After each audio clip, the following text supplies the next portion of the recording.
If you're planning a trip to Guatemala, this video is for you. In today's Travel Insights video, I'm going to break down how I spent 10 days exploring beautiful Guatemala. I'm going to talk about where I went, what I did, and most importantly, how I did it. Before we jump into it, opening sequence.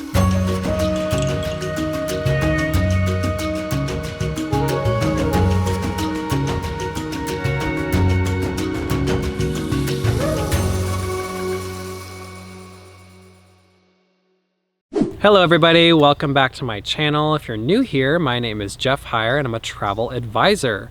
I'm someone that crafts custom tailored itineraries for guests all across the world. My main focus is nature and wildlife experiences, namely safaris. You've seen a lot of content of me in places like Eastern and Southern Africa, but I had the opportunity to explore a new destination, which I'm really excited to highlight in this video. I am in beautiful Guatemala right now, where I just experienced a 10-day itinerary. I'm here to experience this beautiful destination, understand it firsthand, so I can start designing trip plans for you. This 10-day itinerary I'm on was in collaboration with my local partners. It was so great to work with them to make a trip that was customized to me. They have made all the travel logistics seamless. So this trip plan that I'm going to present to you is a full encompassing journey. It includes accommodations, transfers, guides, like I said, all the logistics. So we just got to kick back and enjoy the best parts of the trip. And that's the beauty of working with local partners. So before I jump into the itinerary, I just want to mention that if you want to design a custom tailored trip that's personalized to you and your group, please reach out. We would love to put together a trip plan that bundles all this together into a big package, and all you have to do to explore options is reach out to me. You can find details below for how I arranged this trip, or you can scan this QR code. These links will take you directly to my inquiry page, and it's there. You can fill it out, just tell me who you are, where you're coming from, what you're interested in, your approximate budget per person, and that'll kickstart the plan making process. We would love to explore trip plans for you. Maybe you want to copy this trip to a T that I just went on or modify it in some way.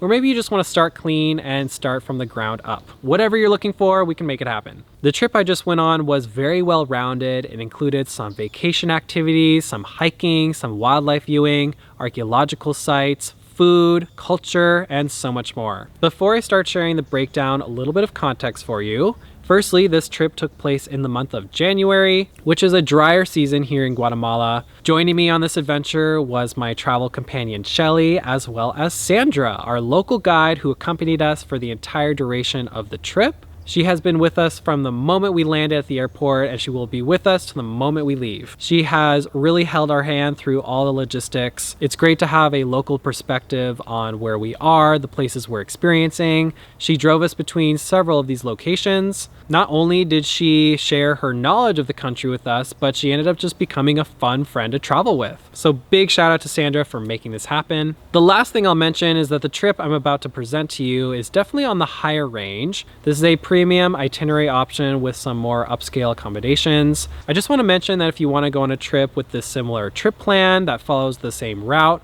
we can substitute these accommodations for more mid-range and budget-friendly options. Whatever kind of trip is most suitable for you, we can make it happen. All right, that's enough context. Let's start breaking it down, starting with day one. On day one, we arrived in Guatemala City and immediately got picked up by Sandra at the airport. It's always so nice to have someone there waiting for you when you're unfamiliar with the place, so you do not have to figure out where you need to go next. From there, we transferred to Antigua, which was the first major stop of our trip. Antigua is a beautifully preserved colonial city surrounded by volcanoes and definitely one of the most popular places to visit in the country. It's from there we checked into our first accommodation. This was definitely a wowzer property. This is Casa Santo Domingo. For the record, I don't speak Spanish, so I apologize for my pronunciations. I'm gonna do my best. Casa Santo Domingo is a former 16th century convent that has been transformed into one of the most iconic luxury hotels in Central America. It blends colonial ruins, museums, courtyards, and modern comforts all in one place. This property was absolutely stunning. We enjoyed walking through the grounds. There were trickling fountains, great corners to relax. The cuisine was next level. This was the perfect place to start our trip. Day 2 was all about exploring Antigua. This was such an energizing place. We got to walk around this colonial city, enjoy all the popping colors. There was so much art, so much action. There were restaurants, bars, jewelry stores, so many art galleries, public squares, plazas, beautiful churches. While walking around, we did get to pop into the Convento Santa Clara. This is one of the city's most beautiful colonial ruins. We also went to a viewpoint where we could see the entire town and the beautiful big backdrop, which is the volcano. In Antigua, there are multiple volcanoes in view, some of them active, some of them dormant. Waking up at our hotel, I actually went on our patio and watched this volcano give off these small plumes every 15 to 20 minutes. It was absolutely unreal. I've never seen anything like that. Another big part of our day was exploring the museum on site at our accommodations. This museum has thousands of artifacts and art pieces, some of them from the convent, some of them from Mayan civilizations. They've done a beautiful job with this space, and a big perk of staying at the hotel is that entry is free. If you aren't staying at the hotel, this place is still worth popping into. There's a small entry fee to explore this museum. And of course, this place was brought to life through our excellent guide, Sandra. Thank you, Sandra, for showing us around. Now on to day 3. On day 3, we checked out of the beautiful Castle Santo Domingo and departed for Lake Atitlan. Lake Atitlan is one of the most popular destinations and points of interest in the country, and it's often called the most beautiful lake in the world. The drive from Antigua here took about 3 hours, and we were blown away by the views as we approached this lake. The size of it was impressive, and the fact it's just framed by volcanoes makes it more epic. And once we arrived to the lake shore, we hopped onto a shuttle boat, and from there we took a 20-minute boat ride to our next accommodation. Our jaws dropped when we pulled up to where we were staying. This is La Fortuna. It's right on the lake. This is a hidden paradise, well removed from everything else. So if you're looking for sanctuary, a place for R&R, this is definitely it. This property is Instagram heaven. It's actually quite popular on social media. There were some unique features such as this sauna that was disguised as a retro van. And one of our favorite things about this stay was all of the pet therapy you can get. There were several cats and dogs that we cuddled right up with. Some of them got really intimate with us. They actually slept in our bed. We love animals, so this was absolutely invited. Our room was stunning. This was the deluxe suite. It was closest to the lake. We did have our own plunge pool. This place really embodied what we were going for. We wanted the best and most epic views of Lake Atitlán, and we certainly had it at this spot. Now on to day 4. After waking up in beautiful La Fortuna, we hopped on the boat and started to explore some of the nearby towns that are on the lake. Our first stop was San Pedro La Laguna. This is a lively town popular for travelers. There's lots of places to eat, to explore. After getting off the boat, we hopped right into a tuk-tuk, which would be our main mode of transport on the mainland. This tuk-tuk driver took us all around town. He took us to the top of the hill where we got some amazing viewpoints of the lake. There are some great photo props you can pose in front of, hummingbirds, flower hearts. Clearly this place had a lot of personality. We walked around the town, saw some of the cathedrals, and one of my favorite stops was a chocolate tour. Right beside the lake, we learned how to make chocolate from cocoa beans. We essentially met the Willy Wonka of San Pedro. This was a very engaging, interactive activity, and it was also completely planned on the fly. That's the beauty of this itinerary. Not every moment has to be highly structured, highly planned. There were lots of open windows on this trip that we could make as adventurous or relaxed as we wanted. The best part of this chocolate tour was, of course, tasting all the different chocolate types. We enjoyed some hot chocolate that was so soothing, so delicious. And I also had a chocolate dip banana. After exploring this town, we hopped back on the boat and transferred to the next stop, San Juan La Laguna. This town is all about art. We popped into a lot of local galleries. The murals we were walking through were stunning, very busy, very colorful scenes. It's like a color bomb went off. There was Umbrella Street, which ascended up the hill. Between the fruit, the art, the umbrellas, there was so much color to take in, so much vibrancy. How could you not have a smile on your face when you're walking through this setting? Later in the afternoon, I did a quick hike up to a viewpoint. This was a very short but very steep climb to a beautiful vantage point of the lake. On the platform overlooking the lake, there was art right below your feet. I ended up spending about an hour at this viewpoint, soaking in all the views with Jesus himself. In San Juan, we had my favorite meal of the trip, which was shrimp pasta. So delicious. And after our day of exploring, we went back on the boat and returned to La Fortuna. Now on to day 5. We had a magical start to day 5. We started by kayaking on the calm waters. La Fortuna provided the kayaks upon request. The views from the water were beautiful. The sun was just starting to illuminate the landscape.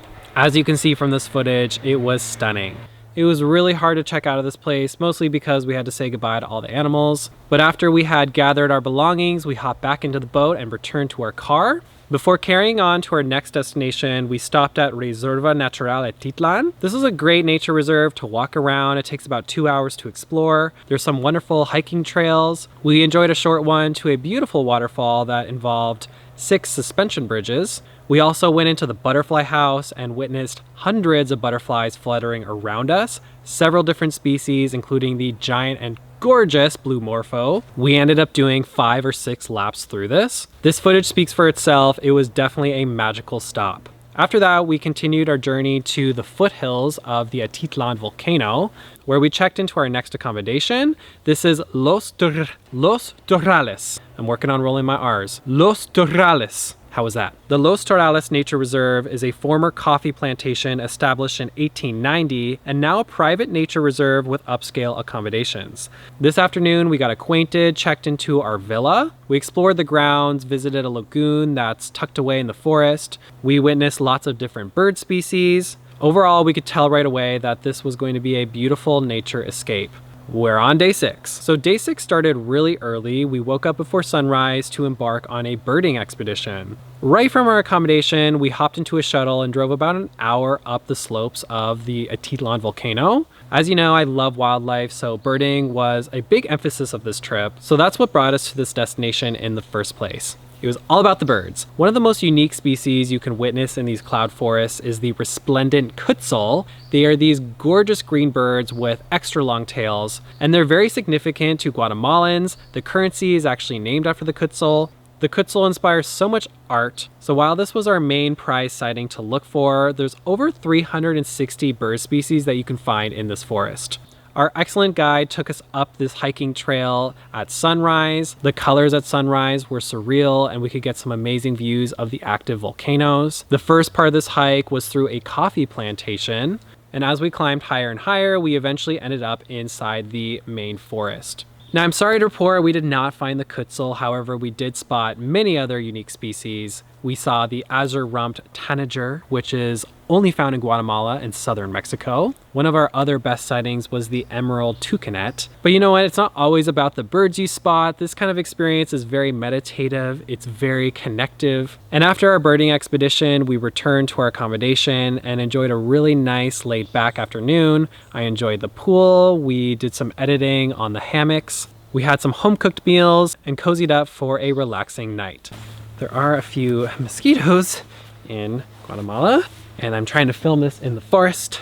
On day 7, we checked out of Los Tarrales and made our way back to Guatemala City. We made a great stop to break up the drive at a lunch spot, and after we arrived back at the airport, we took a short flight north to Flores, the gateway to Guatemala's lowland rainforest region known as Peten. From there, we transferred to where I'm filming this right now, the Hotel Villa Maya, sit on a private lagoon surrounded by jungle. This is a really great removed accommodation option. This is definitely for the nature lovers. Now on to day 8. We started the day by enjoying a slow morning here at the hotel. We did some nature walks on the trails, such as the one you see behind me. And in the afternoon, we visited our first archaeological site called Yaxha. Now, what is significant about this place? This is the second largest Mayan site in Guatemala. Yaxha is very quiet. It's more spread out with temples overlooking jungle lagoons. It's a little bit off the beaten track. You do have to drive about 2 hours from where I'm standing to get there, but it's very worth it. I was so surprised by how quiet this place was. It just made it really calming, very peaceful, and it's not just about the historical ruins that you get to learn about, it's also the wildlife that surrounds it. This abandoned city has been swallowed up by nature. Some of the main temples are still under the hills. They have not yet been uncovered, so you get to enjoy these tall canopies that are alive with primates and birds. It's here we got some great visuals of howler monkeys. This was a fascinating site to explore. Our guide did an excellent job of telling the story of the Mayans, and visiting these archaeological sites added a very in-depth, unique dimension to our trip plan. On day 9, we woke up really bright and early, 3 a.m. to be exact. Why, you ask? Because we went on a sunrise tour of Tikal. Tikal is Guatemala's most famous archaeological site and its first UNESCO World Heritage Site. Tikal was one of the most powerful cities of the ancient Maya world, with massive pyramids rising above the jungle canopy. The park sits within the Maya Biosphere Reserve, one of the largest protected rainforests in Central America. Being there at sunrise is a privilege that not many people get to experience. There was about 50 people that woke up bright and early like I did. I shouldn't say bright and early because it was pitch black. We all got up there and it's really a cool meditative experience. They enforce a no talking rule. You can't be on your phones. You're just meant to sit there for a solid hour to take in the scenery, the view, the moment. Unfortunately, our sunrise wasn't very sunny. It was more of a mystical, magical mood. After the world lit up, we got to explore these ancient ruins. Gosh, the history and the culture of the ancient Mayan civilizations was so fascinating. The bird life in the morning was unreal. We saw toucans and hundreds of parrots. And of course, spider and howler monkeys. I also enjoyed watching this quadrumundi up close. He seemed completely unbothered by my presence. And yeah, it was a morning I will never forget. And all of those events led to where I'm standing right now in this moment. I am on day 9 of this itinerary. I know it kind of seems weird that I'm not filming this after the trip is complete, but I wanted to film in Guatemala, in the jungle, in this setting, because look at this backdrop. Way better than my bedroom wall back home. Now, if everything goes according to plan, tomorrow we're going to be returning to the Flores airport and hopping a plane back to Guatemala City and enjoy one last night there before heading out. By the time I edit and post this video, these events will have happened. I'm going to overlay some clips here from that portion of the trip. Hopefully everything goes smoothly and according to plan. Our final night here is going to be at the AC Hotel. And the purpose of tomorrow is simply just to regroup and get ready for our journey home. And that's a wrap on my 10-day Guatemala itinerary breakdown. I hope you enjoyed hearing my recap. This trip has been wonderful. I really appreciate that all the logistics have been seamless. Thank you so much to my local partners for making this trip what it was. We had a lot of laughs on this trip. We had some very memorable moments, and I'm so glad I could share it with all of you today. I hope you got some inspiration for your trip to Guatemala. If you're interested to explore trip plans personalized to you, don't hesitate to reach out. You can find details on how I organized this trip in the description below, or scan the QR. Reach out to me, fill out the travel inquiry form on this destination, and let's start planning your dream trip. I look forward to hearing from you. Thanks again for watching. Don't forget to hit subscribe for more travel insights. Thank you so much for supporting my content and allowing me to create for you. I'll see you for the next video. Adios!